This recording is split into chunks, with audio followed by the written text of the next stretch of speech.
जय श्री राधे कृष्णा जी। नमस्कार दोस्तों, आप सभी का आपके अपने यूट्यूब चैनल आसान राह में हार्दिक स्वागत है। मार्गशीर्ष मास यानी कि अगहन मास में भगवान श्री कृष्ण की कथाएं सुननी चाहिए, भगवान श्री कृष्ण की पूजा करनी चाहिए।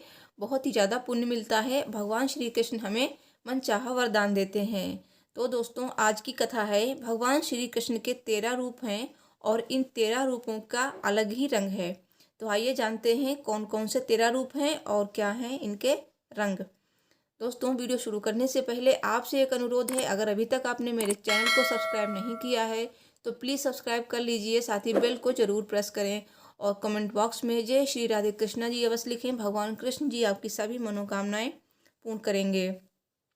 दोस्तों, भगवान श्री कृष्ण को पूर्णावतार माना जाता है।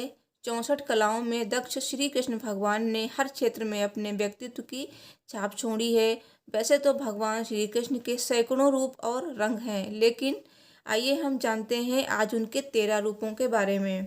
तो पहला रूप है बाल कृष्ण। भगवान श्री कृष्ण का जन्म अद्भुत परिस्थितियों में हुआ और उनकी बाल लीलाओं पर हजारों किताबें लिखी जा चुकी हैं। श्रीमद् भगवद गीता पुराण में उनकी बाल लीलाओं का वर्णन मिलता है।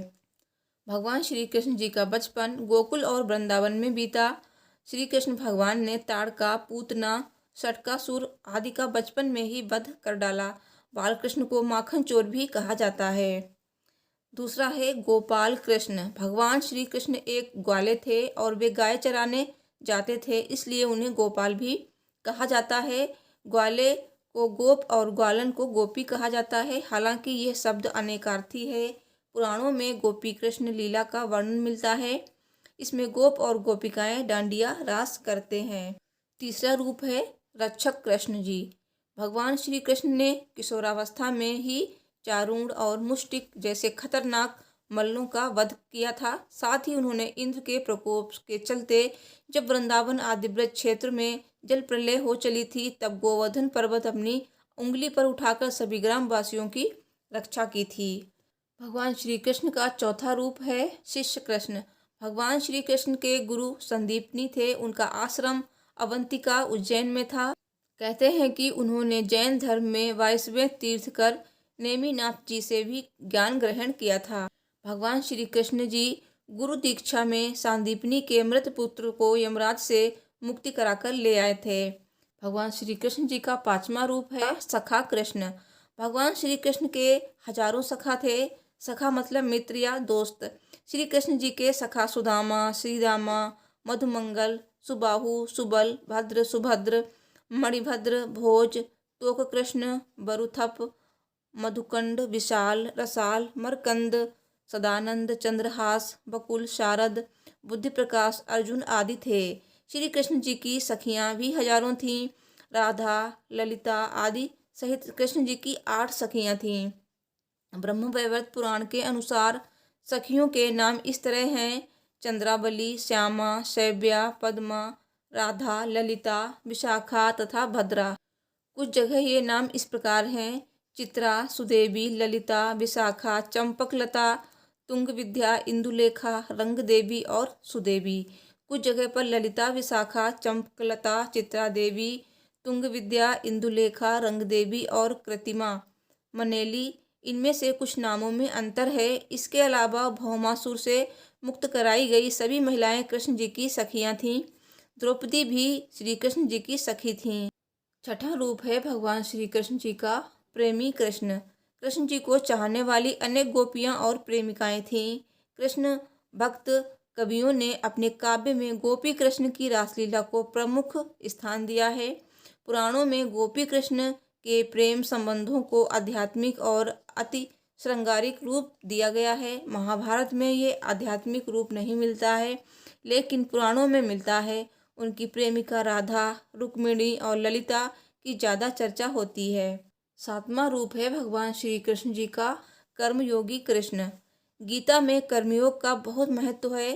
कृष्ण जी ने जो भी कार्य किया उसे अपना कर्म समझा। अपने कार्य की सिद्धि के लिए उन्होंने साम, दाम, दंड, भेद सभी का उपयोग किया, क्योंकि वे जीवन के प्रत्येक क्षेत्र में पूर्ण जीते थे और पूरी जिम्मेदारी के साथ उसका पालन करते थे।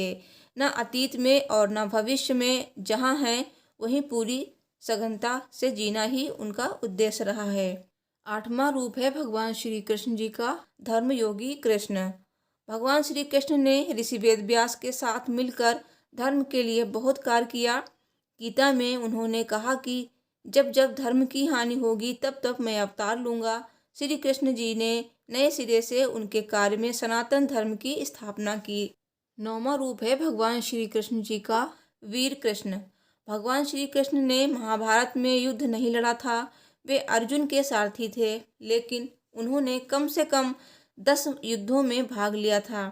उन्होंने चारूण, मुष्टिक, कंस, जरासंध, कालयवन, अर्जुन, शंकर, नरकासुर, पौंड्रक और जाम्बवंत से भयंकर युद्ध किया था। महाभारत के युद्ध में उन्होंने महत्वपूर्ण भूमिका निभाई थी। इस युद्ध में वे अर्जुन के सारथी थे। हालांकि उन्हें रणछोड़ कृष्ण भी कहा जाता है, इसलिए वे अपने सभी बंधु बांधवों की रक्षा के लिए मथुरा छोड़कर द्वारिका चले गए थे। वे नहीं चाहते थे कि जरासंध से मेरी शत्रुता के कारण मेरे कुल के लोग भी व्यर्थ का युद्ध करें। 10वां रूप है भगवान श्री कृष्ण जी का योगेश्वर कृष्ण। भगवान श्री कृष्ण एक महायोगी थे। उनका शरीर बहुत ही लचीला था, लेकिन वे अपनी इच्छा अनुसार उसे वज्र के समान बना लेते थे। साथ ही उनमें कई तरह की यौगिक शक्तियां थीं। योग के बल पर ही उन्होंने मृत्यु पर्यंत तक खुद को जवान बनाए रखा था। 11वां रूप है भगवान श्री कृष्ण जी का अवतारी कृष्ण। भगवान श्री कृष्ण विष्णु जी के अवतार थे। उन्हें पूर्ण अवतार माना जाता है। महाभारत के युद्ध के दौरान अर्जुन को उन्होंने अपना विराट स्वरूप दिखाकर यह सिद्ध कर दिया था कि वे ही परमेश्वर हैं। और 12वां स्वरूप है भगवान श्री कृष्ण जी का राजनीतिज्ञ और कूटनीतिज्ञ कृष्ण। भगवान श्री कृष्ण ने अपने संपूर्ण जीवन में कूटनीति के बल पर परिस्थितियों को अपने अनुसार ढालकर भविष्य का निर्माण किया था। उन्होंने जहाँ कर्ण के कवच और कुंडल दान में दिलवा दिए, वहीं उन्होंने दुर्योधन के संपूर्ण शरीर को वज्र के समान होने से रोक दिया। सबसे शक्तिशाली बर्बरी का शीश मांग लिया, तो दूसरी ओर उन्होंने घटोत्कच को सही समय पर युद्ध में उतारा। ऐसी सैकड़ों बातें हैं जिससे पता चलता है कि किस चालाकी से उन्होंने संपूर्ण महाभारत की रचना की और पांडवों को जीत दिलाई। 13वां स्वरूप है भगवान श्री कृष्ण जी का रिश्तों में खरे कृष्ण। भगवान श्री कृष्ण की 8 पत्नियां थीं: रुक्मिणी, जामवंती, सत्यभामा, मित्रवंदा, सत्या, लक्ष्मणा, भद्रा और कालिंदी। इनसे श्री कृष्ण भगवान जी को लगभग 80 पुत्र हुए थे। कृष्ण जी की 3 बहनें थीं। एकानंगा यशोदा की पुत्री थीं। सुभद्रा और द्रौपदी मानस भगिनी। कृष्ण जी के भाइयों में नेमिनाथ, बलराम और गद थे। सुभद्रा का विवाह कृष्ण जी ने अपनी बुआ कुंती के पुत्र अर्जुन से किया था। उसी तरह श्री कृष्ण जी ने अपने पुत्र सांब का विवाह दुर्योधन की पुत्री लक्ष्मणा से किया था। श्री कृष्ण जी के रिश्तों की बात करें तो वो बहुत ही उलझे हुए थे। तो दोस्तों, मुझे उम्मीद है कि आप लोगों को आज की कथा पसंद आई होगी। तो प्लीज़ वीडियो को लाइक शेयर करें एंड चैनल को जरूर सब्सक्राइब करें। मिलती हूँ नेक्स्ट वीडियो में। Thanks for watching. हर हर महादेव। जय श्री राधे कृष्णा जी।